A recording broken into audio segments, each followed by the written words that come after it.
যৌথ মঞ্চের পক্ষ থেকে জানানো হচ্ছে যে আজকে ডিএ মামলা সুপ্রিম কোর্টে শুনানি ছিল। সেখানে গতদিন যেমন 50% রিলিজ করতে বলেছিলেন, রাজ্যের আইনজীবী বললেন যে সেটা একটা ক্যাটাস্ট্রফি হবে রাজ্যের ক্ষেত্রে, যেটা সম্পূর্ণরূপে ভুল। কারণ এর থেকে অনেক বেশি খরচা বিভিন্ন শ্রী প্রকল্পে রাজ্য সরকার করে চলেছে।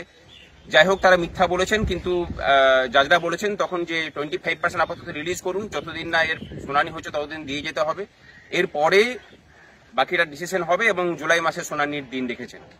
আমরা মানে আনন্দিত না হলেও দুঃখিত নই, মোটামুটি খুশি আমরা যে আপাতত একটা রিলিফ পাওয়া গেছে, এবং জয়ের জন্য যে লড়াই আমাদের, সেই লড়াইয়ের একটা দিশা আমরা দেখতে পেয়েছি। আমাদের সাথে আমাদের আইনজীবী আছেন বিক্রম ব্যানার্জি।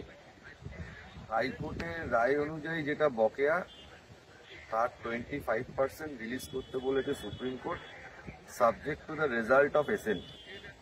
জুলাই মাসে মামলা শুনানি হবে। ডিএ মামলায় এক ধাপ তো আমরা ডেফিনেটলি এগোলাম, কুইকলি আমরা রেসপন্স পেলাম এবং এগোলাম।